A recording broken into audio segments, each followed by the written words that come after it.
জিহাদ, এই যে এখানে একটা টি রাখছো, খোলা রাখছো, এটা তো এই পাশে তো কোনো ওয়াশরুম নাই, তো তুমি এই টিটা কিসের জন্য রাখছো? এটা হলো আমরা কমেন্টের লাইন আছে, এটা হলো আমরা পরিষ্কার করার জন্য রাখছি। তাহলে এখানে তো একটা ডোর টি ব্যবহার করতে পারতা, তাহলে দুই পাশে পরিষ্কার করতে পারতা। কিন্তু দড়টিটা লাগাই না এই কারণে, কারণ দড়টিটা লিক করতে পারে এই সাইড দিয়া। ও, এখন যে যে এই পাশটা খোলা আছে, এখানে কি কি লাগাইবা? এখানে আমরা একটা বন ফ্ল্যাগ লাগাই দিব। ও আচ্ছা, তো লাগাও। এখানে আমরা এইভাবে বন ফ্ল্যাগটা লাগাই দিব আঠা দিয়ে।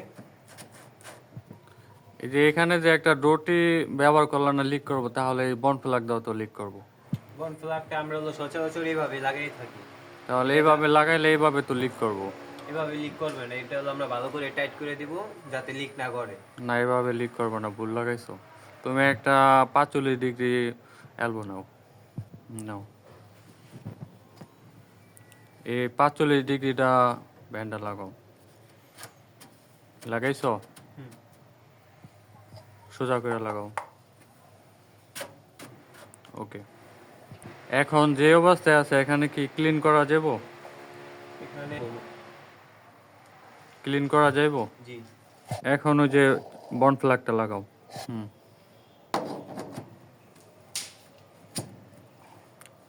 এখন কি লিক করব? না, আগেরটা ঠিক ছিল না এখনকারটা ঠিক? এখনকারটা। এখনকারটা। এভাবে যদি আমরা বন ফ্ল্যাগ সেট আপ করি, তাহলে আর লিক করবে না আমাদের। এই এইটা খুলা ক্লিন করা যাব, কোনো সমস্যা হবে না, কারণ লিক করব না। আমরা এখন থেকে এইভাবে সেট আপ করবো ক্লিনের জন্য। আর আমরা যদি এইভাবে বন ফ্ল্যাগগুলো লাগাই, অবশ্যই লিক করে। এর জন্য আমরা এইভাবে সেট আপ করবো না, আমরা ওই 45 ডিগ্রি দেওয়া, তারপরে এই বন ফ্ল্যাগগুলো সেট আপ করবো। এই হচ্ছে আমাদের 45 ডিগ্রি। তারপরে এখন বন ফ্ল্যাগটা লাগাও। এখন আর লিক করার সম্ভাবনা থাকবে না, এবং ক্লিন করতেও কোনো সমস্যা হবে না। এটা হচ্ছে একটি টি।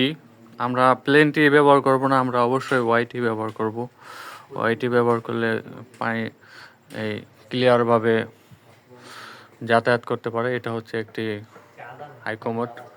হাইকমোটের লাইন। আমরা এখানে প্লেন এলবো ব্যবহার করছি প্রত্যেকটা জায়গায়।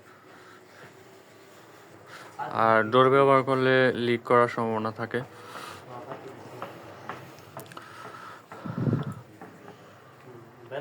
আমার এই কাজে কোনো ভুল আছে কিনা অবশ্যই কমেন্টে জানাবেন। আর আমি সঠিকভাবে কাজগুলো করতে পারছি কিনা সেটাও জানাবেন।